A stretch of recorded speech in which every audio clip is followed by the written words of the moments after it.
Renata Campos nunca imaginou que uma dívida de R$ 23.000 pudesse mudar o curso inteiro de uma vida. Mas foi exatamente assim que começou. Não com romance, não com destino, não com aquela palavra bonita que as pessoas usam quando não sabem explicar o que aconteceu. Começou com uma assinatura numa folha de papel, com o nome do pai trêmulo na linha pontilhada, e com ela de pé na sala fria de um escritório na Faria Lima, olhando para um homem que ela não conhecia e que parecia não precisar conhecê-la. Começou com um acordo absurdo que feriu seu orgulho de uma forma que ela ainda não sabia nomear, mas que aceitou mesmo assim. Porque salvar o pai com as próprias forças era a única coisa que sua dignidade permitia. Apoie o canal deixando seu like e comentário e vamos para a nossa história. Adriano Monteiro Braga tinha 44 anos e uma empresa que valia mais do que a maioria das pessoas conseguia imaginar. A Braga Incorporações ocupava os últimos 3 andares de um edifício espelhado na Avenida Faria Lima, com vista para São Paulo em toda a sua extensão cinza e dourada, e o escritório dele ficava no andar mais alto, com janelas do chão ao teto que faziam a cidade parecer um mapa vivo espalhado lá embaixo. Era uma sala que intimidava antes mesmo de ele entrar nela. Piso de mármore cor de areia, mesa de mogno que ele havia escolhido pessoalmente numa marcenaria no interior de Minas, cadeiras estofadas em couro escuro italiano. Na parede, nenhum quadro, nenhuma fotografia, nenhum diploma emoldurado. Só a cidade, só São Paulo, enorme e indiferente, pulsando do outro lado do vidro como se o mundo inteiro coubesse naquele horizonte. Adriano chegava às 6 da manhã, antes da maioria dos assistentes. Saía depois das 11 da noite, sempre que o último relatório havia sido revisado e o último e-mail respondido. Havia um motorista, um cozinheiro no apartamento, uma assistente pessoal que gerenciava desde sua agenda até as reservas de restaurantes que ele raramente usava. Tudo funcionava com precisão de relógio suíço, e ele preferia assim. A previsibilidade era o único tipo de controle que ele ainda conseguia exercer com certeza absoluta. Nos negócios, na agenda, nos contratos, nos relacionamentos, havia desistido faz tempo. Não por amargura, por economia emocional, como ele explicou uma vez para um sócio que havia tentado convencê-lo a sair mais. Por que investir em algo que tem retorno tão imprevisível? O apartamento dele ficava no 23º andar de um edifício no Itaim Bibi, 280 metros quadrados com terraço envidraçado, cozinha de chefe, que raramente era usada para cozinhar de verdade, e uma sala que tinha mais móveis de design do que a quantidade de pessoas que a frequentavam regularmente. O silêncio daquele lugar era o tipo de silêncio que não descansa. Era o silêncio da ausência, não da paz. À noite, quando ele chegava depois das 11, o apartamento o recebia com a frieza de quem não estava esperando. As luzes automatizadas acendiam com um sensor de presença. A temperatura se ajustava ao padrão que ele havia programado. Tudo perfeito, tudo vazio. Adriano tinha 44 anos e não havia jantado com alguém de verdade. Sem pauta, sem negócio, sem intenção. Em mais tempo do que conseguia precisar. Havia mulheres quando ele queria. Havia sócios quando precisava. Havia um irmão em Curitiba com quem falava 2 vezes por ano no aniversário e no Natal. Mas companhia genuína, aquela coisa que algumas pessoas conseguem sentir num jantar simples sem precisar preencher o silêncio. Essa ele havia perdido em algum momento que não soube identificar. Talvez quando o pai faliu. Talvez quando ele aprendeu que a única proteção real contra o mundo é não depender de ninguém. A situação com seu Raimundo começou como a maioria das situações desconfortáveis começa, com um telefonema que ele não deveria ter atendido. Seu responsável financeiro o havia informado sobre uma pendência de cobrança. Um mecânico aposentado do Brás havia tomado empréstimo de um credor intermediário que trabalhava com a rede de microcrédito da Braga. R$ 23.000 para tratamento de câncer de próstata. Adriano havia dito para o seu financeiro resolver, como de costume. Mas o nome do devedor havia chegado até ele de outra forma, por um documento que o mesmo responsável trouxe, mostrando que o homem era pai de uma funcionária do Fórum Trabalhista da Barra Funda que havia entrado em contato diretamente pedindo prazo. Adriano leu o documento. Não sabia ao certo por que leu mais de uma vez. Foi seu advogado quem sugeriu a solução absurda, e Adriano ficou em silêncio por um longo tempo depois de ouvi-la. Havia um contrato em negociação com um consórcio de investidores árabes, conservadores no sentido mais literal da palavra, que exigiam de seus parceiros de negócio perfil de estabilidade familiar. R$ 1,2 bilhão. A assinatura estava prevista para 18 meses, e Adriano, solteiro há anos, sem família constituída à vista, estava em posição desfavorável no critério que mais pesava para aquele grupo específico. O advogado havia colocado os documentos sobre a mesa como se fosse uma proposta comercial qualquer. Casamento no papel, duração de 18 meses, dívida zerada do pai, R$ 80.000 ao término. Nenhuma expectativa, além de presença em eventos selecionados e residência no mesmo endereço. Adriano ouviu tudo.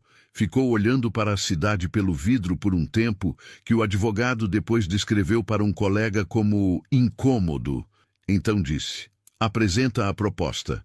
Renata Campos percebeu que a situação havia chegado ao limite apenas quando viu o número da dívida do pai, escrito à mão, num papel amassado que seu Raimundo escondia dentro da capa de uma Bíblia. R$ 23.000. Ela ficou olhando para aquele número por mais tempo do que deveria, de pé na cozinha do apartamento do Brás, onde o pai morava desde que a mãe morreu, com o cheiro de remédio misturado com café fraco no ar, e as mãos começaram a tremer sem que ela tivesse mandado. Raimundo estava dormindo. A quimioterapia da semana havia sido pesada, e ele dormia mais do que ficava acordado agora. Ela dobrou o papel, colocou de volta na capa da Bíblia, serviu o café que ela havia preparado para os dois e bebeu sozinha, parada na janela que dava para o pátio interno do prédio, olhando para a parede de tijolos do outro lado. Ela tinha 29 anos e 7 anos de Fórum Trabalhista da Barra Funda nas costas. Auxiliar de limpeza. R$ 1.750 por mês. Ela sabia fazer a conta de trás para frente e sabia o que o resultado dizia. O aluguel do quarto que ela pagava na Vila Leopoldina, o dinheiro que mandava para o pai toda quinzena, a feira, a condução, não sobrava nada. Havia tentado empréstimo no banco, havia tentado consórcio de amigos, havia tentado uma segunda proposta de trabalho à tarde numa padaria no Lapa que a entrevistou e depois não ligou mais. O corpo de seu Raimundo estava respondendo ao tratamento, o oncologista havia dito, mas o tratamento custava o que ela não tinha, e o agiota não esperaria para sempre. Renata não chorou quando a assistente de Adriano a chamou para uma reunião. Chorar era luxo que ela reservava para os quartos, nunca para os lugares onde precisava ser forte. Ela foi de ônibus, 2 conduções, até a Faria Lima, usando a saia preta que ela passava toda vez que precisava parecer mais do que era, e entrou no edifício espelhado com a coluna ereta e a bolsa apertada contra o corpo. O elevador era de vidro, e ela olhou para a cidade subindo sem piscar, como se mostrar que não estava impressionada fosse uma questão de honra. No 28º andar, a recepcionista a olhou de uma forma que Renata conhecia de cor, aquela fração de segundo em que alguém decide em qual categoria você pertence, e ela olhou de volta sem piscar. Aquela era uma habilidade que 7 anos de Fórum Trabalhista haviam desenvolvido nela, ver a injustiça nos olhos e não desviar. A sala onde o encontro aconteceu era menor do que ela esperava. Uma sala de reunião lateral, não o escritório principal. Havia uma jarra de água sobre a mesa e 2 copos, e ela não tocou em nenhum dos 2. Adriano Monteiro Braga chegou exatamente no horário marcado, acompanhado do advogado, e Renata o viu pela primeira vez e pensou: esse homem nunca precisou de nada na vida. Era a postura, era o terno bem cortado em cinza escuro, era a forma como ele puxou a cadeira e se sentou como se a sala fosse extensão natural do seu corpo. Ela cruzou os braços na frente do peito, consciente do gesto, e os descruzou deliberadamente. O advogado explicou os termos. Renata ouviu tudo sem interromper, com o mesmo silêncio que ela usava nos corredores do fórum quando ouvia trabalhadores contando suas histórias antes de entrar nas audiências. Escuta ativa, processamento completo antes de falar. Quando o advogado terminou, ela ficou em silêncio por mais alguns segundos e percebeu que Adriano estava olhando para ela com uma atenção que ela não esperava. Não era o olhar de quem está avaliando uma proposta. Era o olhar de quem está tentando entender alguma coisa. O apartamento tem quarto separado com banheiro próprio, ela disse. Não era uma pergunta. O advogado começou a confirmar. Adriano levantou levemente a mão, interrompendo, e respondeu diretamente: sim, e a dívida do meu pai é zerada imediatamente. Não ao término. O advogado abriu a boca. Adriano o olhou de soslaio. Sim. Renata respirou.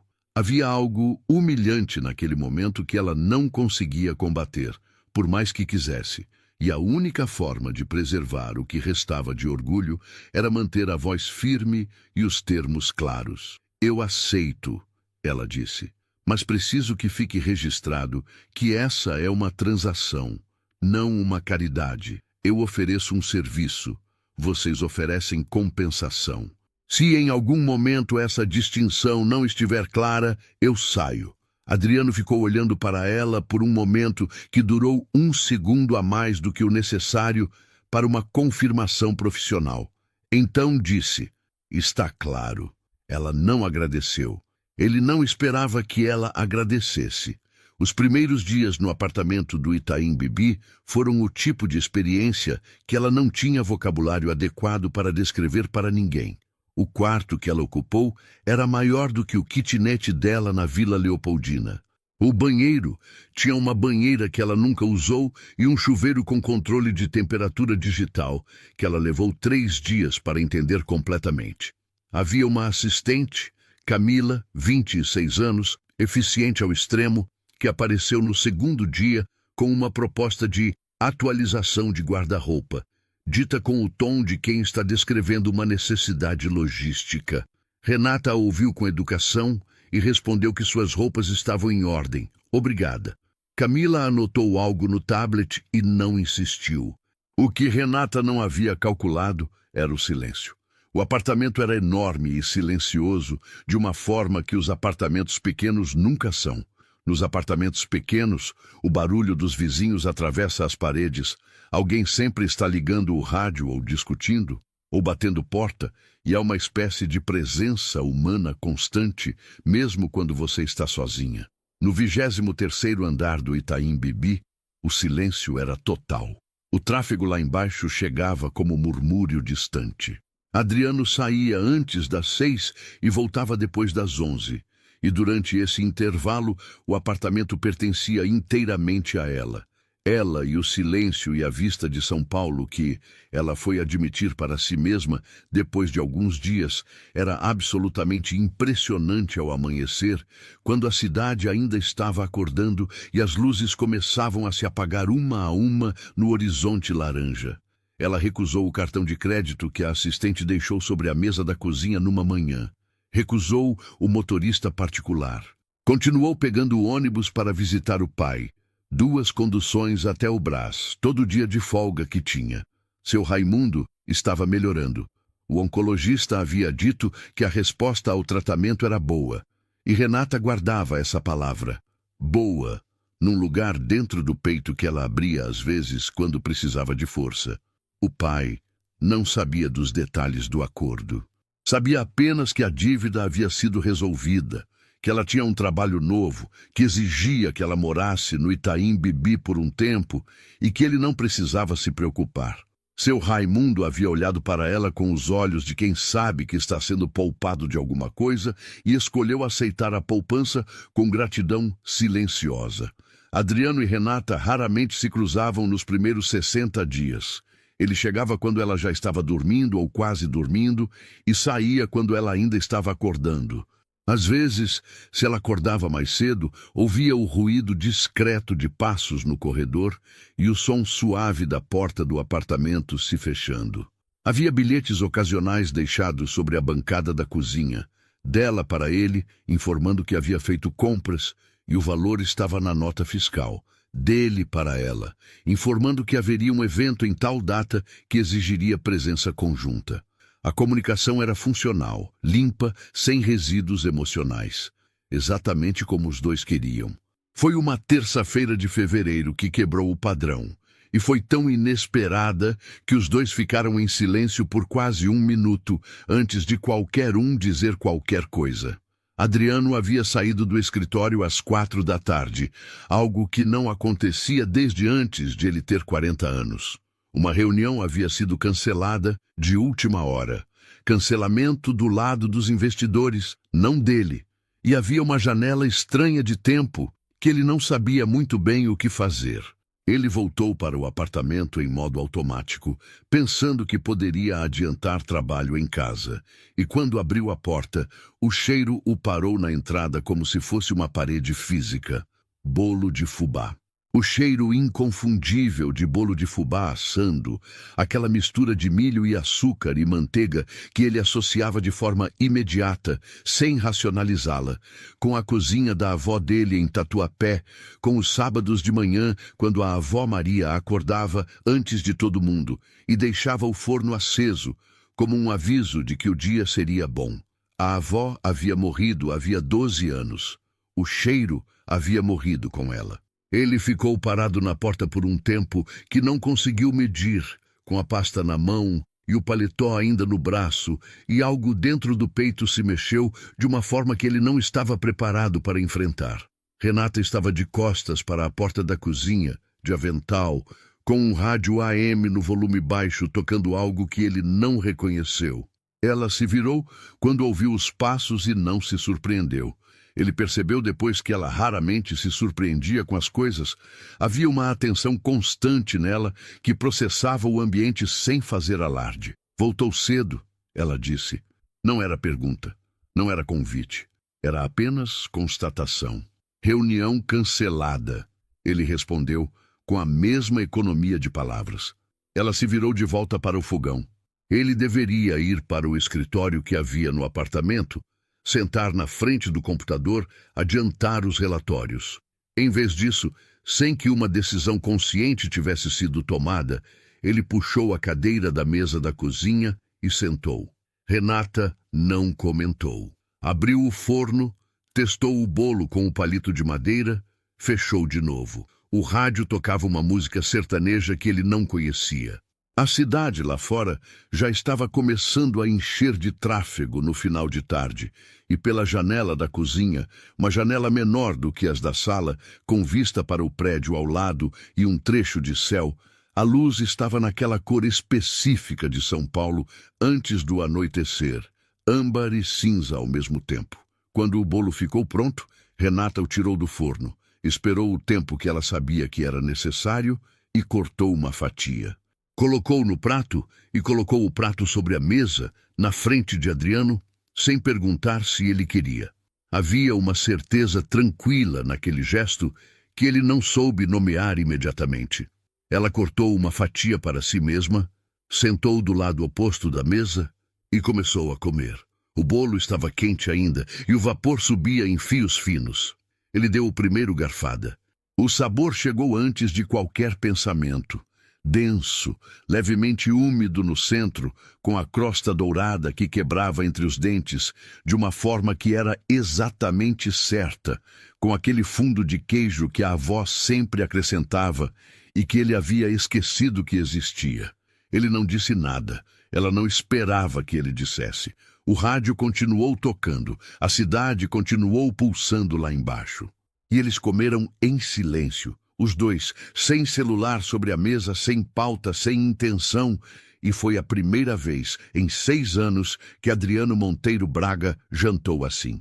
O silêncio daquela cozinha em fevereiro não foi esquecido no dia seguinte. Isso Adriano percebeu apenas quando chegou ao escritório na quarta-feira de manhã, às 6 em ponto, como sempre, e se descobriu pensando no bolo de fubá no meio de uma teleconferência com parceiros de Brasília. Não era o sabor, exatamente. Era a ausência de peso daquele momento. A leveza estranha de ter ficado sentado numa cozinha sem ter nada a provar, sem ninguém esperando alguma versão polida dele. Ele havia esquecido que esse tipo de coisa era possível. Mandou uma mensagem para a assistente cancelando o almoço de networking que estava agendado para aquela quinta e não explicou o motivo.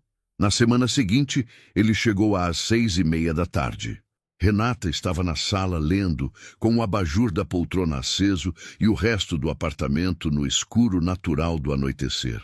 Ela levantou os olhos do livro quando ele entrou, disse boa noite com a naturalidade de quem cumprimenta um vizinho de elevador e voltou a ler. Adriano foi ao quarto, trocou o terno por calça e camisa simples e voltou para a cozinha. Abriu a geladeira. Havia sobras de um frango que ela havia feito 2 dias antes. Arroz, feijão, numa panelinha com tampa. Ele aqueceu tudo no fogão sem usar o micro-ondas, porque havia visto ela fazer assim, e havia uma lógica naquilo que ele não quis questionar. Quando ficou pronto, levou 2 pratos para a sala sem pensar muito. Renata olhou para o prato que ele deixou na mesa de centro na frente dela. Olhou para ele. Ele se sentou no sofá do lado oposto com o próprio prato. Você aquecer comida é um evento raro? Ela perguntou, com um tom que era direto sem ser hostil. Ele pensou por um segundo. Não me lembro da última vez, respondeu. Ela assentiu com a cabeça, como se aquilo confirmasse algo que ela já havia observado, e voltou para o livro com o prato no colo. Ele comeu olhando para a cidade pela janela da sala. Não havia obrigação de conversar. E essa ausência de obrigação foi, estranhamente, o que fez a conversa começar. Ela perguntou do que tratava a reunião que havia ocupado o sábado anterior. Ela havia notado que ele trabalhava nos fins de semana com a mesma regularidade dos dias úteis. Ele explicou brevemente. Projeto de habitação em Guarulhos, financiamento complicado, prazo apertado. Ela ouviu. Depois disse que no fórum, todo mês, passavam dezenas de processos de trabalhadores da construção civil. Acidentes, salários atrasados, demissões sem indenização. A maioria não tem ideia de que tem direito a qualquer coisa, ela disse, sem acusação no tom, apenas como quem relata um fato. Chegam achando que foi culpa deles. Adriano ficou em silêncio por um momento. Quanto tempo você trabalha lá? Ele perguntou. 7 anos. E você ouve todas essas histórias, todo dia. Ele não respondeu imediatamente. Havia algo naquela resposta. 7 anos ouvindo histórias de injustiça, sem virar cinismo, sem perder a atenção, que ele ficou carregando pelo resto da noite. Nos dias que se seguiram, o apartamento foi mudando de temperatura de uma forma que nenhum dos dois havia planejado e nenhum dos dois nomeou. Adriano começava a chegar antes das 8. Renata começou a cozinhar para 2 sem fazer comentários sobre isso. Não era gentileza performática, era a economia doméstica de quem cresceu num lar onde desperdiçar comida era uma espécie de pecado. Se já estava cozinhando para 1, cozinhar para 2 custava pouco. Adriano entendia a lógica sem que ela precisasse explicá-la, e isso por si só já era uma forma de comunicação que eles foram desenvolvendo discretamente. Havia uma quinta-feira, 3 semanas depois do bolo de fubá, em que ele chegou enquanto ela falava ao telefone com o pai. Ela estava de costas para a entrada, sentada na bancada da cozinha, e ele ouviu o pedaço final da conversa sem querer. Ela dizendo, "Tô bem, pai, tô bem mesmo, para de me ligar todo dia que eu apareço domingo." Com aquela mistura específica de afeto e impaciência que só existe entre filhos e pais, e rindo de alguma coisa que seu Raimundo havia dito do outro lado. Era um riso diferente do que ele havia ouvido dela até então. Espontâneo, sem guarda. Adriano foi para o escritório do apartamento e ficou ali por um tempo, olhando para o monitor desligado. Havia quanto tempo ele não ria de forma espontânea com alguém? A pergunta ficou ali, incômoda, sem resposta, enquanto ele finalmente abria o computador e tentava se concentrar nos relatórios do dia. O primeiro evento que exigiu presença conjunta foi um jantar de negócios no Fasano, numa sexta-feira de março. O advogado havia orientado: comportamento natural, sem exageros, presença afetiva discreta. Renata havia concordado em ir e havia aparecido na sala no horário combinado de terno preto simples e sapato que ela havia comprado numa loja no centro. Não nas lojas que a assistente havia sugerido, com o cabelo preso de uma forma que era elegante sem ser construída. Adriano a olhou por um momento mais longo do que era necessário. Ela sustentou o olhar sem se encolher. Vou ser honesta, ela disse enquanto esperavam o elevador. Não sei o protocolo dessas jantares. Se eu errar, me fala discretamente. Havia algo desarmante naquela honestidade direta. Você não vai errar, ele disse. E não foi cortesia. Era uma avaliação genuína. No jantar, Renata ficou em silêncio na maior parte do tempo, observando, aprendendo o ritmo da conversa. Mas quando um dos sócios começou a discutir um projeto de construção em Heliópolis, com um tom que ela reconheceu, o tom de quem discute peças num tabuleiro sem pensar nas pessoas que as habitam, ela disse, com voz calma: Você tem ideia de quantas famílias moram naquela área há mais de 20 anos? O sócio olhou para ela como se ela tivesse aparecido do nada. Estou curiosa sobre o impacto real das relocações que o projeto vai exigir. Ela completou, com o mesmo tom neutro. Adriano, do seu lado, sentiu algo que ele levou mais um tempo para identificar: orgulho. Não o orgulho performático de quem exibe. O orgulho discreto de quem está ao lado de alguém que não precisa de validação para falar a verdade. Na volta, no carro, ela perguntou se havia errado. Ele ficou em silêncio por uns segundos, olhando para o tráfego da Paulista que ainda estava pesado naquela hora. Não, ele disse. Pausa. Mas o Ferreira vai ser difícil daqui para frente. Ela virou a cabeça para olhar para ele. Você está preocupado com o Ferreira ou está me dizendo que fiz certo? Ele não respondeu imediatamente. A cidade passava pelo vidro em luz e movimento. As duas coisas, ele admitiu finalmente. Ela assentiu e virou de volta para a janela. Mas havia algo no canto da boca dela que era quase um sorriso, e ele notou. Os meses foram passando com a irregularidade silenciosa de coisas que não foram programadas. Abril trouxe um fim de semana em que o pai de Renata foi internado por 3 dias para ajuste de medicação. Não emergência, mas o coração dela ficou comprimido durante aquele período de uma forma que ela não conseguia disfarçar completamente. Adriano percebeu. Não perguntou nada na sexta, quando ela chegou em casa com os olhos levemente avermelhados. Mas no sábado de manhã havia um café feito na hora em que ela acordou e um bilhete curto na bancada. Hospital das Clínicas é mais perto pelo 23. Deixe o motorista disponível se precisar. Ela ficou olhando para o bilhete por mais tempo do que ele levou para escrever. Foi de ônibus mesmo, mas dobrou o bilhete e colocou na bolsa. Havia uma noite em maio em que ela o encontrou na varanda depois das 11, de pé, olhando para a cidade. Ela havia acordado com sede e vindo à cozinha e visto a luz da varanda acesa. Ela foi lá. Ficou do lado dele sem dizer nada, olhando para São Paulo espalhada lá embaixo. Os prédios iluminados do Itaim, a linha de luz da Paulista ao fundo, os faróis dos carros desenhando veias de luz em movimento. Era uma vista que ela havia aprendido a respeitar, não admirar da forma ingênua do começo, mas respeitar, como se respeita algo que tem poder real. Você não dorme? Ela perguntou com voz baixa, respeitando o silêncio da noite. Às vezes não, ele respondeu. Ela não perguntou por quê. Ficou mais um momento, então disse boa noite e foi. Mas antes de entrar, ela parou, de costas para ele, e disse: A cidade é mais honesta de madrugada, sem tanta fumaça. Ele ficou olhando para o lugar onde ela havia estado por um tempo depois que ela entrou. Não era fácil nomear o que estava se construindo entre eles, porque não havia um vocabulário limpo para isso. Não era amizade no sentido convencional. Não era o relacionamento de papel que o contrato descrevia. Era alguma coisa no meio, alguma coisa que existia nos gestos pequenos e nas conversas que começavam sem intenção e terminavam revelando mais do que qualquer um havia planejado. Era no jeito como ela colocava café para ele, sem perguntar porque havia aprendido que ele tomava às 6:30, e no jeito como ele parava de trabalhar quando ela entrava na sala, um hábito que ele havia desenvolvido sem perceber. Era na forma como os dois haviam aprendido o silêncio um do outro.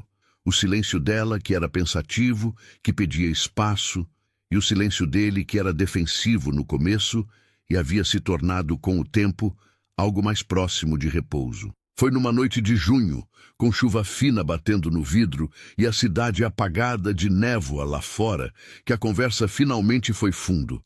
Eles estavam na mesa da cozinha, depois do jantar, com as xícaras de café que nenhum dos dois havia levantado para lavar ainda. Ela havia perguntado, com a direteza habitual que ele havia aprendido a esperar: "Por que você fez a vasectomia tão novo?" Ele a olhou. Ela sustentou. Era uma pergunta que cruzava uma linha, e ela sabia, e não recuou. Adriano ficou em silêncio por um tempo que ela não tentou preencher. Então respirou fundo, olhando para a xícara. "Eu tinha 32 anos e estava construindo a empresa do zero, depois do meu pai ter destruído a dele. Achei que nunca iria querer isso. Achei que seria sempre sozinho e preferia tomar a decisão antes de alguém tomar por mim." Pausa. "Foi estúpido." "Não foi estúpido," ela disse. "Foi com medo." Ele levantou os olhos. "É diferente." "Muito," ela confirmou. Ele ficou em silêncio de novo. "Então, você sabe que eu tinha 14 anos quando meu pai faliu." Não era pergunta. "Você mencionou uma vez," ela disse. "A gente morava numa casa no Tatuapé. Tinha um quintal. Tinha uma jaqueira que a minha avó havia plantado." Pausa. "Em 3 meses, a gente foi para um apartamento de 2 quartos no Brás com minha mãe e meu irmão. Meu pai ficou em Barueri com a família dele." Adriano olhou para a chuva no vidro. "Jurei que nunca mais dependeria de ninguém." Renata ouviu tudo sem se mover.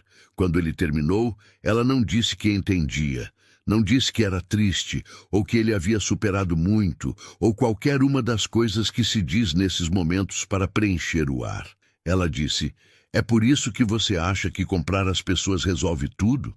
Porque você aprendeu que dinheiro é o único controle que existe?" O silêncio que veio depois foi de 3 minutos. Ela contou. Adriano ficou olhando para ela com uma expressão que ela não havia visto no rosto dele antes. Não era raiva, não era vergonha, era reconhecimento. O tipo de reconhecimento que acontece quando alguém diz a verdade sobre você de uma forma que você sabia, mas nunca havia deixado sair em palavras. "Nenhuma mulher tinha dito isso para mim," ele disse por fim com voz baixa. "Nunca. Alguém deveria ter dito antes," ela respondeu sem crueldade. A chuva continuou. As xícaras continuaram sobre a mesa. E qualquer linha que ainda existia entre o que era contratual e o que era real ficou, naquela cozinha molhada de junho, irremediavelmente borrada. Os meses que se seguiram àquela noite de junho foram construídos de detalhes que nenhum dos dois discutia abertamente, mas que ambos notavam com uma precisão que era quase dolorosa. Adriano havia começado a deixar a agenda de sábado de manhã em branco. Não anunciou, não explicou, simplesmente parou de agendar. Renata havia percebido quando o 3º sábado consecutivo chegou sem que ele saísse antes das 6. E ele estava na cozinha às 8, fazendo café com aquela concentração de quem está aprendendo um ritual novo. Ela não comentou. Sentou, pegou a xícara que ele havia deixado na frente do lugar dela e abriu o jornal que ela comprava toda semana na banca da esquina. um hábito que ela havia mantido por questão de princípio num mundo que havia migrado para o digital. Havia algo de completamente ordinário naquelas manhãs de sábado que as tornava extraordinárias por contraste. A cidade lá fora ainda estava se aquecendo, o tráfego mais esparso, o ar ligeiramente mais fresco do que nos dias úteis, como se São Paulo também descansasse um pouco nos fins de semana. Pela janela da cozinha, o trecho de céu que dava para o prédio ao lado ficava às vezes cor de pêssego antes de clarear para o azul branco da manhã paulistana. Adriano tomava café em silêncio, olhando para o telefone que ele havia desenvolvido o hábito de deixar virado para baixo sobre a mesa naquelas manhãs específicas. Renata lia. O rádio AM ela deixava ligado no volume baixo, aquela frequência que tocava um mix imprevisível de forró, sertanejo e, às vezes, sem aviso, uma música instrumental que não combinava com nada e combinava com tudo. Numa dessas manhãs de sábado, ele perguntou sobre a mãe dela. Ela não respondeu imediatamente. Dobrou o jornal, colocou sobre a mesa, ficou olhando para a xícara por um momento. Ela morreu quando eu tinha 17, disse por fim. Acidente vascular. A gente nem sabia que ela tinha pressão alta porque ela nunca ia ao médico. Pausa. Meu pai nunca se recuperou completamente. Acho que é por isso que ele adoeceu também. Não o câncer em si, mas a disposição de lutar. Ela disse isso com a serenidade de quem já processou a dor, até o ponto em que ela se torna apenas fato. E Adriano reconheceu esse tipo de serenidade porque havia cultivado algo parecido em si mesmo, só que com paredes mais espessas. E você? Ele perguntou. Como você ficou? Ela levantou os olhos para ele. Fiquei responsável, ela disse simplesmente. É diferente de ficar bem, mas serve. Pela primeira vez em mais tempo do que ele conseguia medir, Adriano sentiu vontade de falar de algo que não fosse trabalho ou estratégia. Meu irmão me ligou semana passada, ele disse com o mesmo tom de quem está testando se a água está fria antes de mergulhar. A filha dele fez 2 anos, ele mandou foto. Renata esperou. Eu nem sabia o nome dela. Pausa longa. Sofia. Renata não disse que era uma pena, ou que ele deveria ligar mais, ou qualquer coisa que o colocasse em posição de réu. Disse, Sofia é um nome bonito. E então, depois de um silêncio, você ainda tem o número dele? Sim. Então você ainda tem tempo. Simples assim. Sem drama, sem moral. Ele ficou olhando para ela por um momento, e ela já havia voltado para o jornal. E havia algo naquele gesto, a ausência de peso depois de dizer uma verdade que ele carregou pelo resto do dia. O evento mais importante com os investidores árabes estava marcado para julho, um jantar formal no Grand Hyatt, com o grupo principal que viria especialmente de Abu Dhabi para conhecer os parceiros brasileiros antes da assinatura definitiva. Era o momento para o qual todo o acordo havia sido construído. O advogado passou uma semana antes com Adriano e Renata juntos, explicando o protocolo, os nomes, as sensibilidades culturais, o que deveria ou não ser dito. Renata ouviu tudo com aquela atenção que processava sem anotar, e quando o advogado terminou, ela tinha 3 perguntas específicas e pertinentes que fizeram o advogado reajustar a postura. Adriano observou aquilo sem comentar. Na noite do jantar, ela usou um vestido azul escuro que ela havia comprado com o próprio dinheiro numa loja no Bom Retiro. Não caro, mas bem cortado. E ela o usava com a mesma postura ereta com que usava a saia preta da Faria Lima. Adriano a esperou na sala e quando ela entrou, ele disse, "Você está bem?" Ela parou um momento. Era a primeira vez que ele disse algo assim, sem contexto profissional, sem funcionalidade. "Obrigada", ela respondeu, e havia uma pequena hesitação antes da palavra que nenhum dos dois fingiu não notar. O jantar foi longo e protocolar, e ela atravessou cada momento com uma compostura que era genuína, não ensaiada. Quando o Sheikh Hassan, o principal do grupo árabe, fez uma pergunta direta a ela sobre a visão de Adriano como parceiro de negócio, Ela respondeu sem hesitar. Ele é exigente e meticuloso, e leva a palavra dada mais a sério do que qualquer documento. Não era elogio performático, era observação. O sheik a olhou por um momento e então sorriu. Um sorriso pequeno, mas real, e disse algo em árabe para o colega ao lado. O advogado, que entendia um pouco, disse para Adriano no dia seguinte que a palavra usada havia sido algo próximo de íntegra. No carro de volta, Adriano ficou em silêncio por um tempo considerável. A cidade passava pelo vidro, úmida de garoa, as luzes refletindo nas poças como espelhos quebrados. Você não precisava falar o que falou para o Hassan, ele disse. Eu sei, ela respondeu. Mas era verdade. Ele ficou olhando para a frente. Era mesmo, ele disse com voz baixa, como se fosse para si mesmo. Havia uma tarde de julho em que ele chegou mais cedo e a encontrou na sala com uma pilha de documentos espalhados sobre a mesa de centro. Ela havia levado o trabalho para casa, processos que precisava organizar antes de uma audiência do dia seguinte. Ele ficou parado um momento observando a concentração com que ela lia.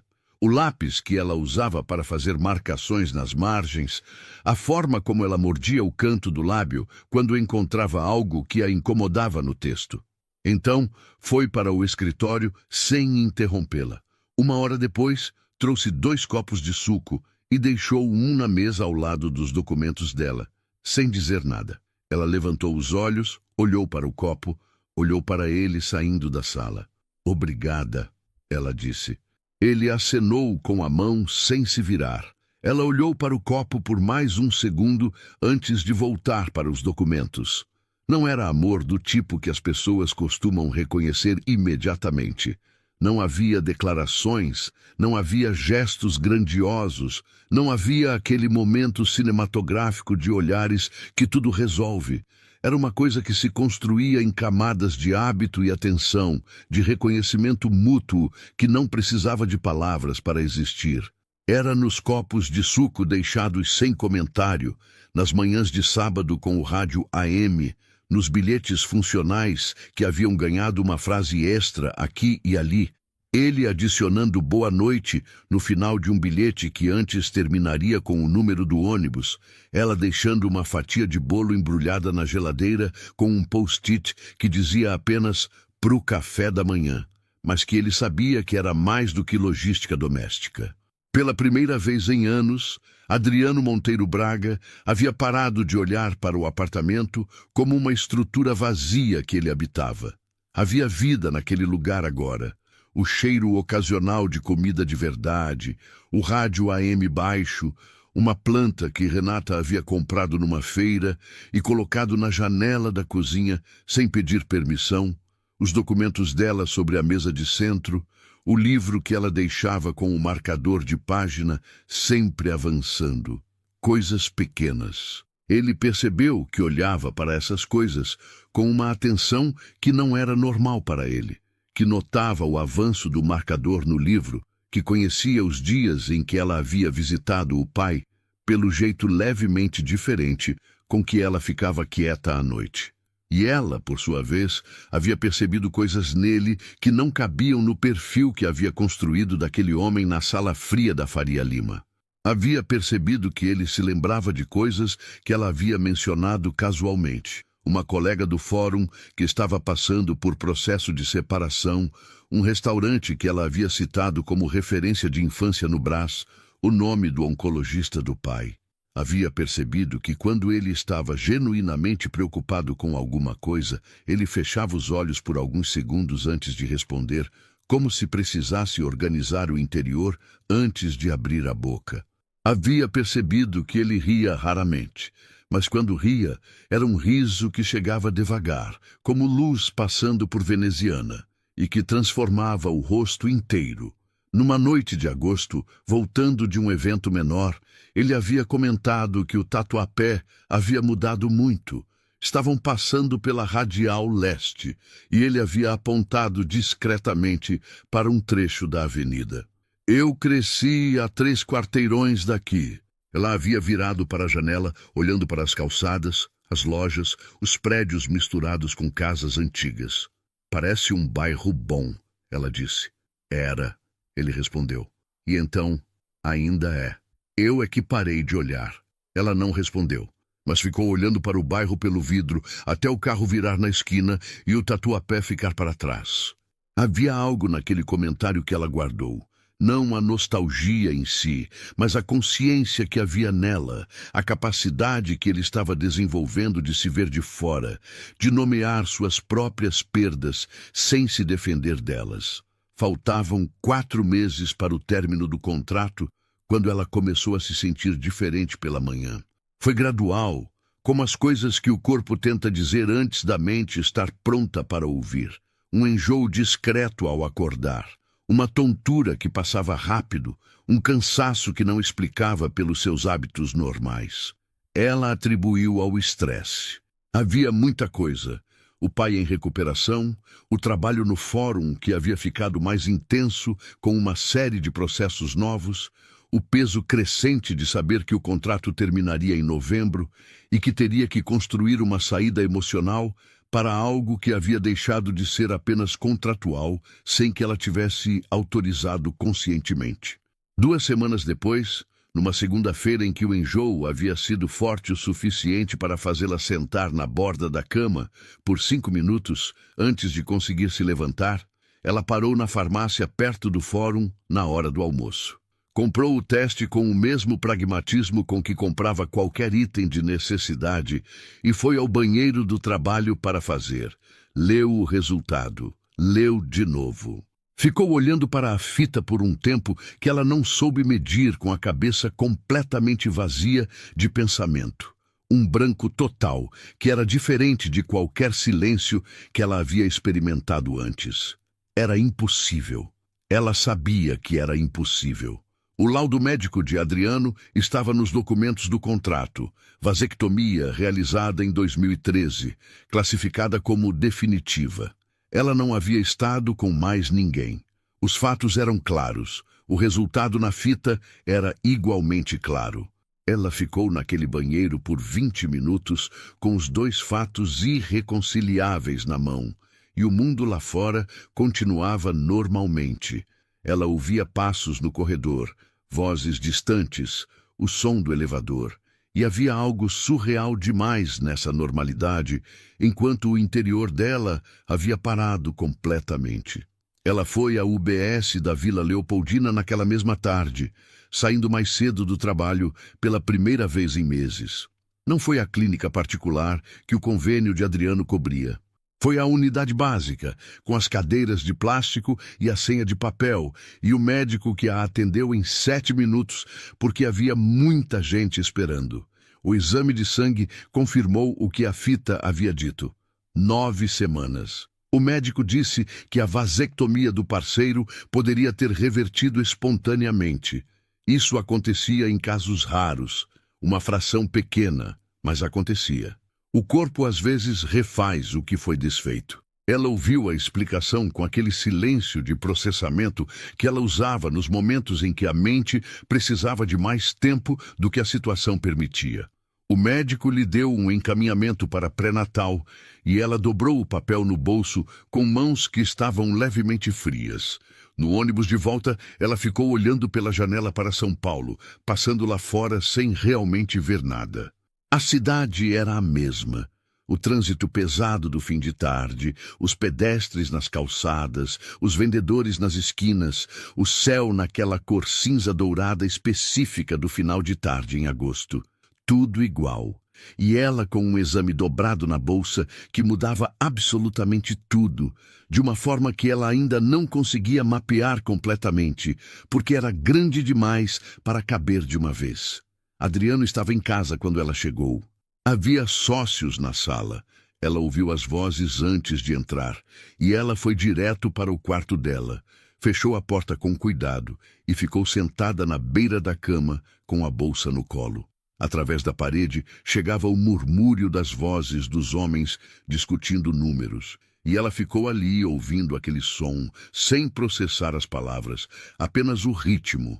enquanto o papel estava dobrado dentro da bolsa e ela não sabia ainda o que fazer com ele. Ela esperou 1 hora, 1 hora e meia. Ouviu as despedidas, a porta se fechando, o silêncio voltando. Ficou mais um pouco. Então levantou, foi até o banheiro, lavou o rosto, olhou para o espelho por um longo momento. Estava com olheiras que não eram de hoje, eram de semanas de enjoo disfarçado e noites em que o sono tinha vindo com dificuldade. Ela se encarou no espelho, com a mesma direteza com que encarava tudo que era difícil. Então, foi para a sala. Adriano estava de pé junto à janela, o paletó jogado sobre o sofá, afrouxando o nó da gravata. Virou quando ouviu os passos dela. Ela entrou sem pressa, sem drama. Foi até a mesa de centro e colocou o exame dobrado sobre a superfície de madeira. Ele olhou para o papel, olhou para ela. Ela não disse nada. Ele se aproximou, pegou o papel, desdobrou, leu. O silêncio que se instalou era diferente de todos os silêncios que eles haviam compartilhado antes. Era denso, carregado, o tipo de silêncio que tem peso físico. Ele releu. Os olhos percorreram o papel uma segunda vez, com a lentidão de quem está verificando se as palavras são as que parecem ser. Renata ficou de pé do outro lado da mesa, com os braços ao lado do corpo, sem cruzá-los. Uma decisão consciente de não se fechar naquele momento. Adriano colocou o papel sobre a mesa de volta. Ficou olhando para ele por alguns segundos.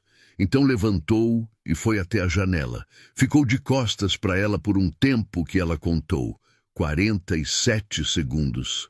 Ela sabia por que havia olhado para o relógio no momento em que ele se virou, sem entender por que estava fazendo isso, e ficou olhando para os ponteiros enquanto a cidade pulsava lá fora, indiferente, e o apartamento estava completamente quieto. 47 segundos. Então ele se virou. O rosto dele era diferente. Ela havia aprendido a ler aquele rosto nos meses anteriores. Sabia distinguir o Adriano de reunião do Adriano de sábado de manhã. O Adriano cansado do Adriano preocupado. Mas aquela expressão ela não havia visto antes. Havia medo. Medo genuíno.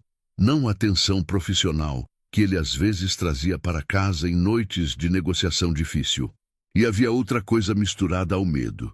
Uma coisa que ela precisou de um momento para identificar porque era inesperada naquele rosto, naquele homem, naquele contexto impossível. Era a esperança. Renata percebeu que estava tremendo apenas quando colocou a mão sobre a mesa para se apoiar, e o frio da madeira contra a palma foi o que a trouxe completamente de volta ao momento. Ela havia passado a tarde inteira contendo aquele tremor, no ônibus, no banheiro, na beira da cama com a bolsa no colo, e agora ele havia chegado de qualquer jeito, discreto mas real, nas mãos que ela não conseguia forçar a ficar completamente quietas. Adriano estava do outro lado da sala, e os 47 segundos haviam passado, e ele tinha aquela expressão no rosto que ela não sabia o que fazer com ela. Isso não é possível, ela disse.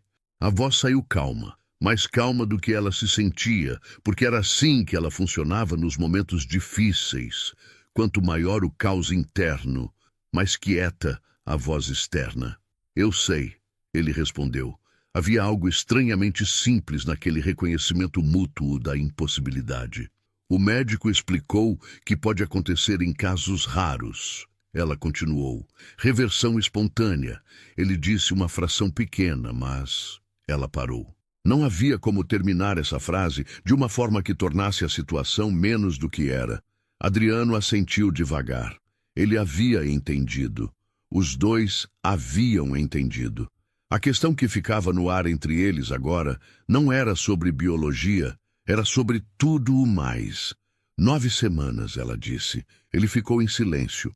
O contrato termina em novembro, ela continuou, com aquela voz de inventário que ela usava quando precisava organizar os fatos antes dos sentimentos, porque os sentimentos ainda estavam chegando em ondas que ela mal conseguia processar, uma de cada vez. Isso muda, ela começou e parou de novo. Adriano saiu da posição junto à janela e foi até a cadeira da sala.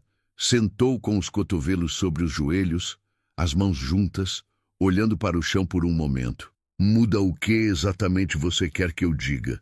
Ele perguntou. E a voz era baixa, sem dureza, genuinamente perguntando. Porque se você quer que eu diga que muda o contrato, sim, muda. Se você quer que eu diga que muda o que eu sinto, ele pausou. Não muda. Já havia mudado antes. Renata ficou olhando para ele. Havia algo naquela frase que ela não esperava.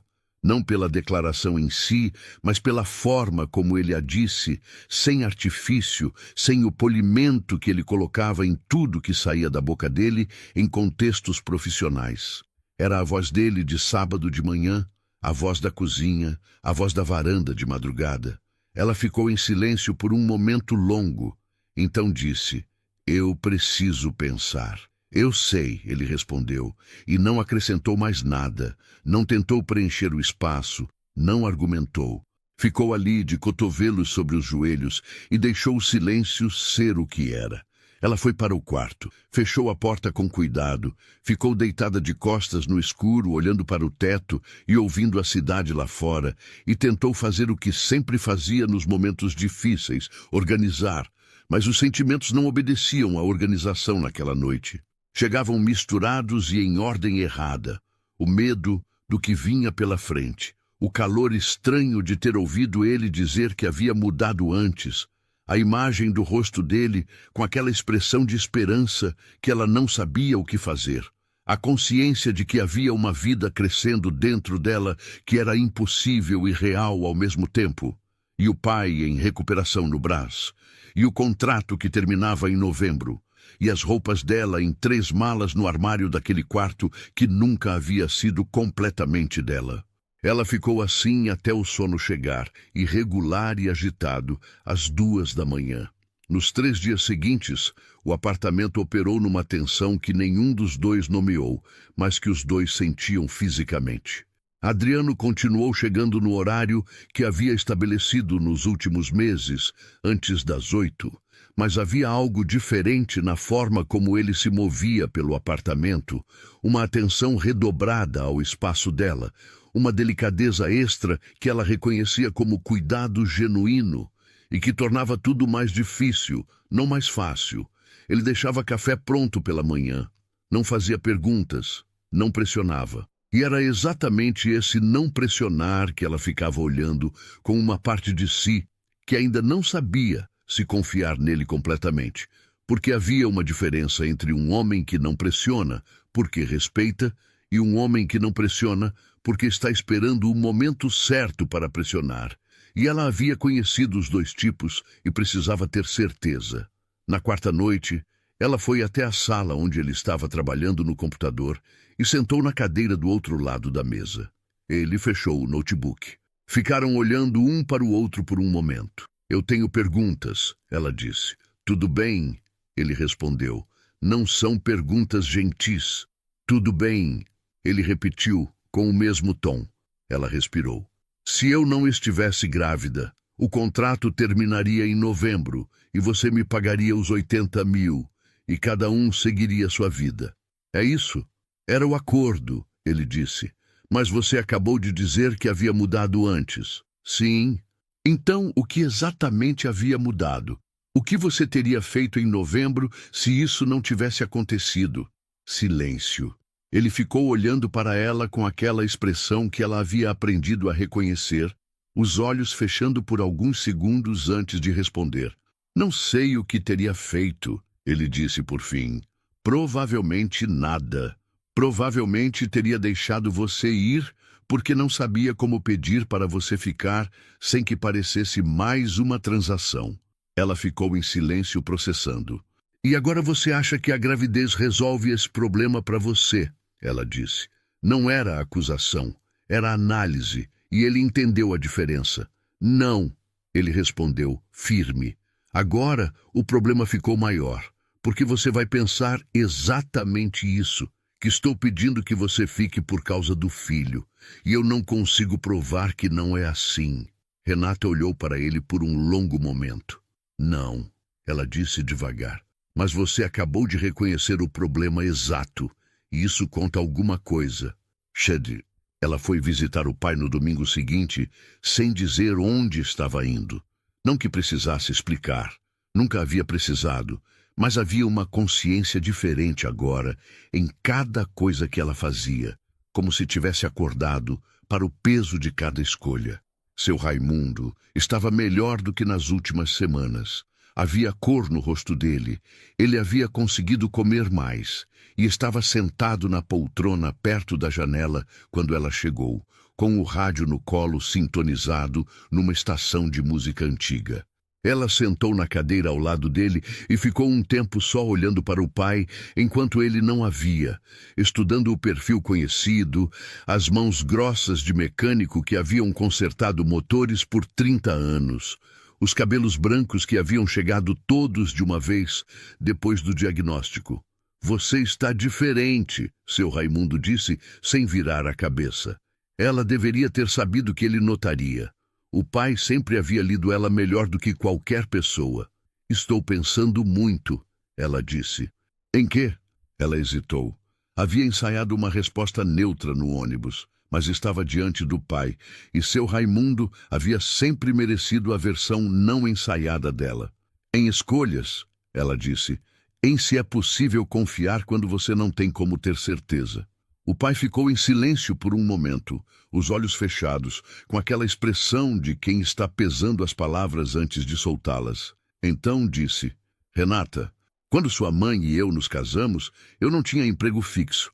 Ela não tinha certeza de que eu seria responsável, e a família dela era contra. Não tinha garantia nenhuma. Pausa. Mas eu aparecia. Todo dia eu aparecia. E foi isso que provou. Ela ficou olhando para o pai. É simples assim? Ela perguntou. É complicado assim, ele respondeu. Na segunda-feira seguinte, quando ela voltou para o apartamento depois do trabalho, havia algo diferente na entrada. Uma carta sobre a mesa de centro, papel timbrado do escritório de advocacia, endereçada a ela. Ela abriu.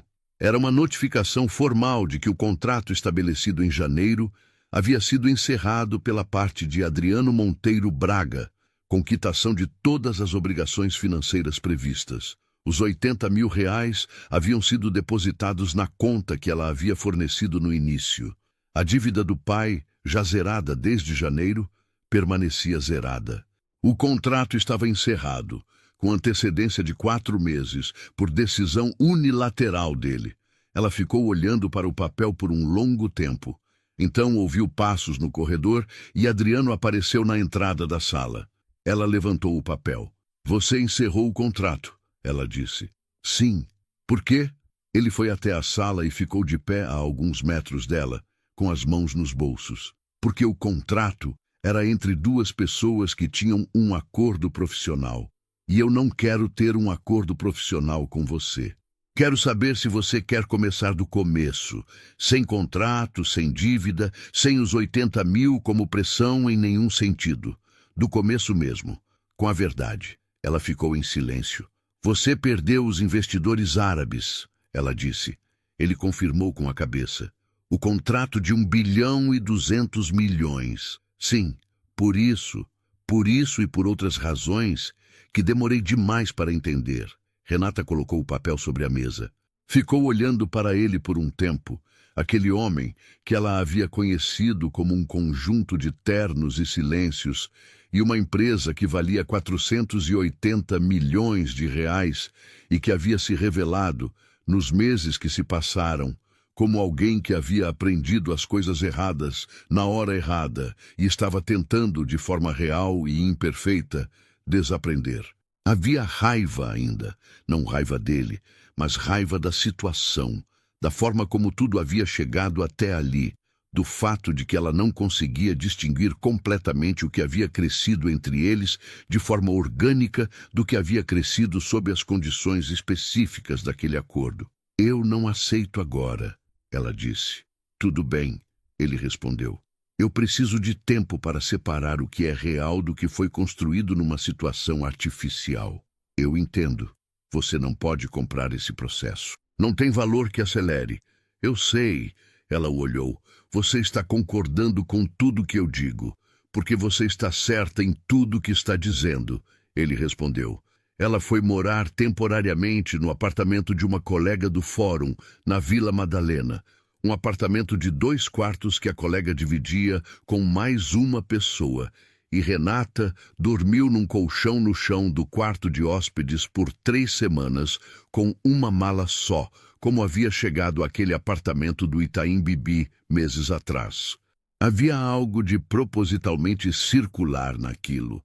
Ela precisava saber como se sentia estando fora daquele espaço, sem a vista de São Paulo pela janela enorme, sem o café pronto pela manhã, sem o rádio AM e os sábados e o peso reconfortante da presença dele no apartamento.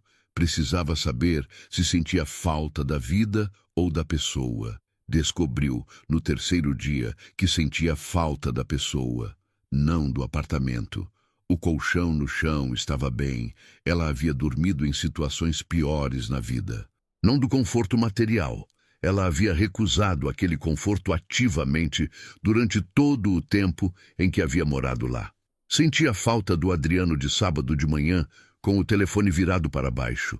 Sentia falta da forma como ele fechava os olhos por alguns segundos antes de responder, quando estava sendo honesto de verdade. Sentia falta do silêncio que tinha textura entre eles, aquela coisa rara que ela havia encontrado com pouquíssimas pessoas na vida, a capacidade de estar no mesmo espaço sem precisar preencher o ar. Mas saber que sentia falta não era suficiente. O que ela havia dito para ele era verdade. Precisava separar o que havia crescido organicamente do que havia crescido dentro de uma estrutura de dependência criada pelo contrato. E a única forma de fazer isso era testando. Não com palavras, com comportamento, com o que ele fazia quando ela não estava lá, quando não havia mais acordo assinado, quando não havia mais razão externa nenhuma para que ele continuasse aparecendo. Ele apareceu na terça-feira da 2ª semana, não no apartamento da Vila Madalena. Ela não havia dito o endereço e ele não havia pedido. Apareceu no Fórum Trabalhista da Barra Funda no final da tarde, de terno e sem motorista, esperando na calçada quando ela saiu. Ela o viu antes que ele a visse. Ele estava de costas para a entrada, olhando para a rua, com as mãos no bolso. Havia algo deliberadamente vulnerável naquela postura. Aquele homem de 44 anos e empresa de 480 milhões esperando na calçada de um fórum trabalhista como qualquer pessoa comum. Ela ficou parada por um momento na porta antes de ir. "O que você está fazendo aqui?" Ela perguntou quando chegou perto. Ele se virou. "Queria saber se você queria tomar café." Pausa. "Tem uma padaria na esquina que parece boa." Ela o olhou. "Você veio de carro?" "De metrô." Ela ficou em silêncio por um momento. "Você nunca andou de metrô na vida." "Andei hoje." Havia algo no tom. Não orgulho, não performance, apenas o fato simples e levemente desajeitado de um homem que havia feito algo fora do próprio mapa para aparecer num lugar que importava para ela. Ela sentiu o canto da boca se mover. "A padaria da esquina é razoável," ela disse. "O café é forte demais." "Tudo bem," ele respondeu. Eles ficaram na padaria por 1h40. Ela havia calculado depois, sem saber ao certo por que calculou. Talvez porque era o tipo de coisa que a mente faz quando está tentando dar dimensão a algo que não sabe bem como classificar. O café era forte demais, como ela havia avisado, e ele tomou 2 sem reclamar, e havia algo levemente cômico naquilo. Aquele homem que escolhia vinhos por safra e reservava o fazano com semanas de antecedência, bebendo café queimado de padaria de esquina sem piscar. Ela notou. Ele percebeu que ela havia notado e não disse nada, e o não dizer era uma forma de dizer. Eles conversaram sobre coisas que não eram a gravidez, que não eram o contrato encerrado, que não eram os 47 segundos em frente à janela ou as 3 semanas de colchão no chão da Vila Madalena. Falaram sobre o caso que ela havia acompanhado naquela semana. Um trabalhador de 52 anos, 21 anos de empresa, demitido por carta com 1 semana de aviso. Falaram sobre o projeto de habitação popular que a Braga havia engavetado depois da saída dos investidores árabes, e ela perguntou o que acontecia com ele agora. E Adriano ficou em silêncio por um momento antes de responder que estava revendo. Não nos mesmos termos, mas revendo. Tenho um contato meu na Secretaria de Habitação da Prefeitura, ele disse. Estou vendo se faz sentido um modelo diferente. Parceria pública, margem menor. Ela o olhou. Faz sentido, ela disse. Simples assim. Quando saíram, o sol já havia descido o suficiente para a luz ficar daquela cor específica do fim de tarde paulistano, âmbar sobre o concreto, e as calçadas da Barra Funda estavam cheias de gente voltando para casa. Adriano ficou parado na calçada por um momento, olhando para o fluxo de pessoas, e havia algo diferente na forma como ele olhava. Não a distância profissional de quem observa movimento de longe, mas a atenção real de quem está dentro da cena. Posso te levar até a Vila Madalena? Ele perguntou. Ela pensou por um segundo. Tem metrô aqui na esquina. Eu sei. Pausa. Posso ir de metrô com você. Ela ficou olhando para ele. Aquele homem de terno cinza escuro numa calçada de Barra Funda, propondo pegar metrô na hora do rush, como se fosse a coisa mais natural do mundo. Não era natural. E era exatamente por isso que importava. Tudo bem, ela disse. No metrô, eles ficaram em pé porque não havia lugar, segurados nos corrimões, e a cidade passou pelos vidros das janelas em luz e sombra enquanto o trem se movia sob São Paulo. Havia pessoas de todos os tipos ao redor. Trabalhadores com uniformes, estudantes com mochilas, uma senhora de idade com sacola de feira, um menino de uns 8 anos adormecido no colo da mãe, com a cabeça tombando para o lado. Adriano ficou olhando para o menino por um momento que Renata notou, e havia algo no rosto dele. Não sentimentalismo, não performance, apenas uma atenção quieta que ela reconheceu porque havia visto aquela expressão nele antes. Nos momentos em que algo o alcançava de verdade. Ela olhou para o menino também. Depois olhou para ele. Ele não estava olhando para ela. Estava olhando para a janela agora, a cidade passando, e havia algo que ela sentiu apertar no peito de uma forma que não era medo. Era reconhecimento. Na estação da Vila Madalena, eles subiram as escadas rolantes lado a lado e saíram para a noite que havia chegado enquanto estavam embaixo da terra. A rua estava acesa, bares e restaurantes com as portas abertas, o cheiro de comida misturado com o ar fresco que às vezes chegava a São Paulo depois do anoitecer, e havia música de algum lugar que ela não soube identificar. Algo de violão, distante, suave. Pararam na calçada. Ela morava a 3 quarteirões dali. Ele tinha, em algum lugar, um carro que o motorista havia provavelmente estacionado horas atrás, esperando uma ligação que não havia vindo. Obrigada pelo café, ela disse. Era forte demais, ele respondeu. Era. Um silêncio. Posso aparecer amanhã? Ele perguntou com a mesma voz direta, sem rodeios. No fórum. Ela ficou olhando para ele por um momento. Depois das 5, ela respondeu, e virou e foi. Ela percebeu que estava sorrindo apenas quando chegou ao apartamento da colega e viu o próprio rosto no espelho do corredor. Ficou olhando para aquele sorriso por um segundo, como se estivesse verificando se era real. Era. Adriano apareceu na calçada do fórum por 12 dias seguidos. Não todos no mesmo horário. Às vezes às 5, às vezes às 5:30, uma vez às 4:45, porque a reunião dele havia terminado mais cedo e ele havia simplesmente ido. Nunca com flores, nunca com gestos elaborados, nunca com discurso preparado. Aparecia. Algumas vezes eles iam tomar café na padaria da esquina. Outras vezes ela tinha pressa, e eles caminhavam até o metrô e se despediam na entrada. Uma vez, choveu muito, e eles ficaram parados numa marquise por 40 minutos, esperando a chuva diminuir, sem guarda-chuva, e falaram sobre coisas que não tinham nome ainda, mas que eram reais. Ela contando de uma audiência que havia acompanhado naquela tarde, um trabalhador que havia ganho o processo depois de 3 anos, e como havia algo naquele momento de sentença que ela nunca havia conseguido explicar direito para ninguém, aquela sensação de que o mundo às vezes, só às vezes, funciona do jeito que deveria. Adriano ouviu sem interromper, e quando ela terminou disse: "É por isso que você continua lá." Não era pergunta. "É." Ela disse, e havia algo naquele entendimento simples, a ausência de qualquer tentativa de diminuir ou romantizar ou sugerir algo diferente, que ela guardou. No 12º dia, ele estava na calçada quando ela saiu e havia algo diferente na postura dele. Uma tensão nos ombros que ela havia aprendido a ler como algo importante sendo contido. Ela parou na frente dele. "O que foi?" Ela perguntou direto, porque era assim que eles funcionavam. Ele respirou fundo.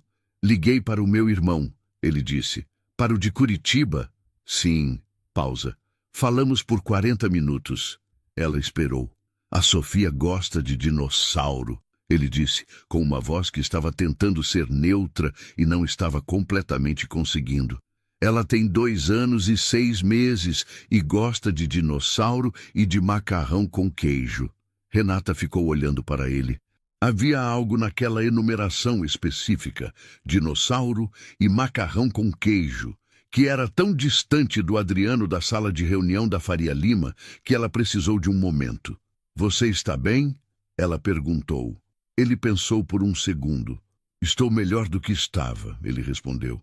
Foi naquela calçada, no 12º dia, com o movimento do final de tarde ao redor e o cheiro de chuva que havia caído mais cedo ainda no asfalto, que ela tomou a decisão.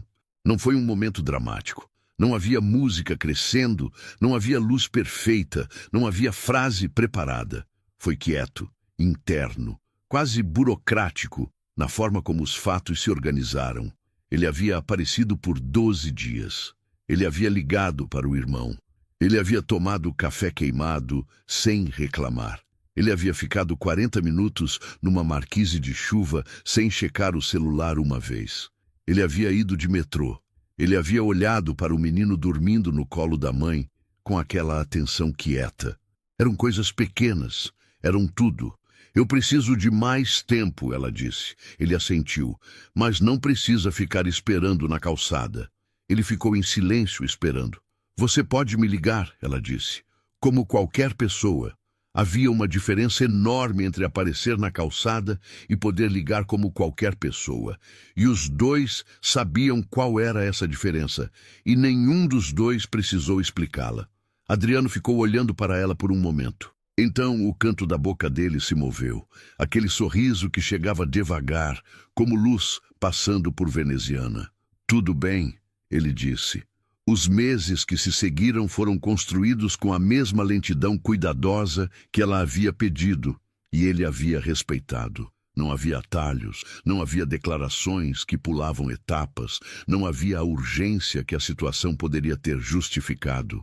A gravidez avançando, o tempo passando, as decisões práticas que precisavam ser tomadas. Havia conversas reais, difíceis algumas delas, sobre o que cada um esperava, sobre os medos que ainda existiam, sobre as formas como o acordo inicial havia marcado o espaço entre eles, de maneiras que precisavam ser nomeadas antes de serem superadas. Ela disse uma vez, numa dessas conversas, que havia dias em que ela ainda não conseguia separar completamente o que havia sentido por ele das condições em que havia sentido. Ele disse que entendia. Ela disse que não queria que ele entendesse. Queria que ele reconhecesse que era um problema real, que não tinha solução rápida. "Reconheço," ele disse, "e fico." Pela primeira vez em toda a vida adulta, Adriano Monteiro Braga havia deixado algo ser mais lento do que ele queria. Havia aprendido, nesses meses, que havia uma diferença entre controlar um processo e confiar nele, que nem tudo que importa pode ser gerenciado, que algumas coisas pedem apenas presença e paciência e a disposição de aparecer sem saber o resultado. Era um aprendizado que nenhuma empresa havia ensinado, que nenhum contrato havia previsto, que havia chegado de uma cozinha com cheiro de bolo de fubá e um rádio AM no volume baixo. O Raimundo Adriano nasceu numa quinta-feira de abril, com 3,2 kg, cabelo escuro e uma expressão de quem está levando tudo muito a sério. Seu Raimundo estava no corredor do hospital quando ele nasceu. Havia insistido em ir, apesar do tratamento ainda em curso, e havia ficado sentado com o chapéu na mão durante as horas de espera, com a paciência de quem aprendeu a esperar as coisas importantes. Quando Adriano saiu para buscá-lo, os dois homens ficaram em pé no corredor por um momento. O mecânico aposentado do Brás e o CEO da Faria Lima. E então seu Raimundo abriu os braços e Adriano foi sem pensar, sem calcular. E foi a primeira vez que ele foi abraçado por um pai em mais tempo do que conseguia precisar. Ficou assim por um momento que foi mais longo do que a situação exigia e exatamente do tamanho que precisava ser. A decisão de se mudar para o Tatuapé foi de Adriano, mas não chegou como proposta elaborada. Chegou como observação numa tarde em que eles estavam num parque no bairro, com o Raimundo no carrinho e seu Raimundo caminhando devagar ao lado. E Adriano olhou para as ruas ao redor. As calçadas largas, os prédios misturados com casas de esquina, o comércio de bairro com açougue e padaria e banca de jornal. E disse: eu cresci num lugar parecido com esse. Renata estava olhando para o filho no carrinho e disse sem levantar os olhos: eu sei, é um bom lugar para crescer, ele disse. Ela levantou os olhos para ele. Pausa. Tem apartamento disponível aqui? Ela perguntou. Ele já havia verificado. Tem. Ela ficou olhando para ele por um momento. Menor do que o Itaim? Ela perguntou. Muito menor. Bom, ela disse. O apartamento no Tatuapé tinha 90 metros quadrados, 2 quartos, uma varanda pequena que dava para a rua e uma cozinha que não era de chefe, mas tinha espaço para 2 pessoas cozinharem ao mesmo tempo sem bater cotovelo. A vista não era panorâmica. Era de calçada, de árvores, de gente passando. Havia um bar na esquina que tocava pagode nas sextas à noite.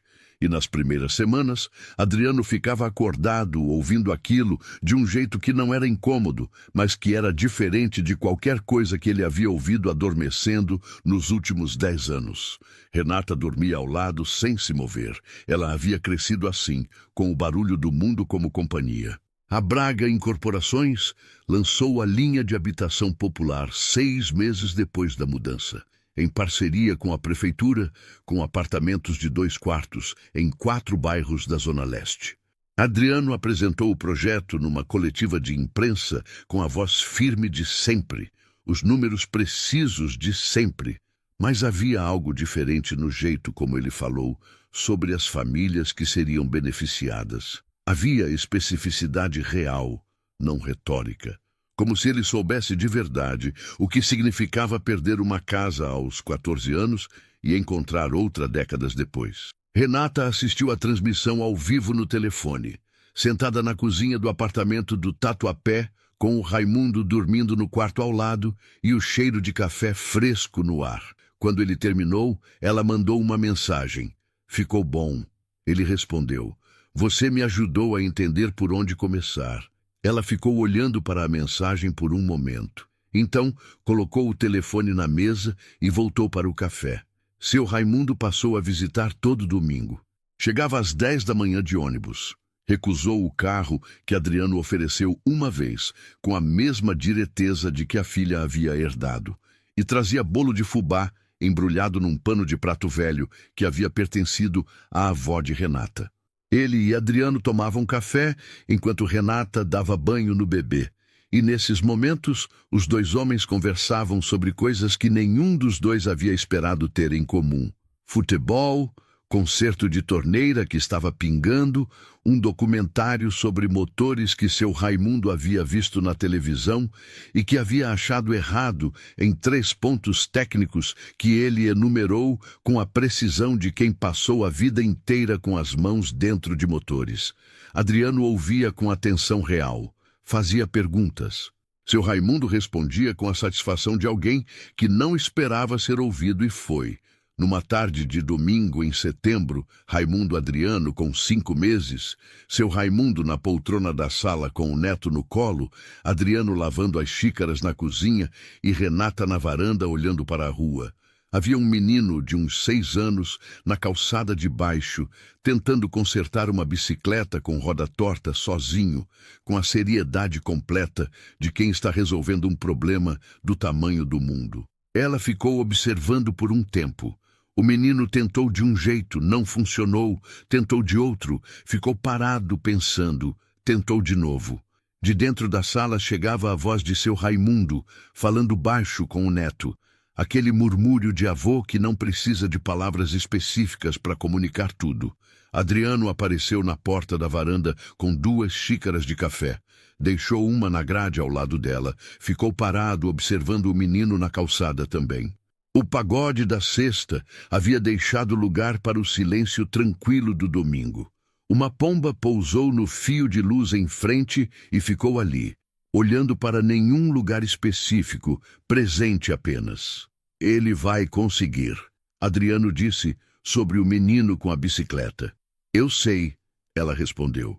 Ficaram em silêncio por um tempo, os dois, com o café esfriando nas mãos e o domingo de Tatuapé se espalhando ao redor. O cheiro de almoço vindo de alguma janela aberta, o som distante de uma televisão, o menino na calçada que havia encontrado o ângulo certo e estava ajustando a roda com os dedos pequenos e firmes. E ali, naquela varanda de 90 centímetros que dava para a rua de bairro, com o filho no colo do avô na sala e o café que ela havia aprendido a fazer do jeito que ele tomava e que ele havia aprendido a tomar do jeito que ela fazia, Renata percebeu que aquilo era riqueza verdadeira. Não eram os 280 metros quadrados que ela havia deixado para trás. Não era o contrato de 1,2 bilhão que havia sido aberto mão. Não era nenhuma das moedas de troca que haviam circulado entre eles no começo de uma história que ela não havia escolhido e que havia escolhido ela de qualquer jeito. Era aquilo. Era o domingo com o pai e o filho e o homem que havia aprendido a aparecer. Era o menino consertando a bicicleta sozinho na calçada, enquanto alguém o observava acreditar que conseguia. Era o bolo de fubá embrulhado no pano de prato da avó, chegando todo domingo como um lembrete de que algumas coisas atravessam tudo e chegam inteiras do outro lado. Era presença. Era escolha feita todo dia de novo. Era o café certo, na hora certa, na varanda certa, com a pessoa certa. E isso era mais do que qualquer coisa que dinheiro havia comprado. Era mais do que qualquer acordo havia prometido. Era tudo o que importava, e era suficiente e era real.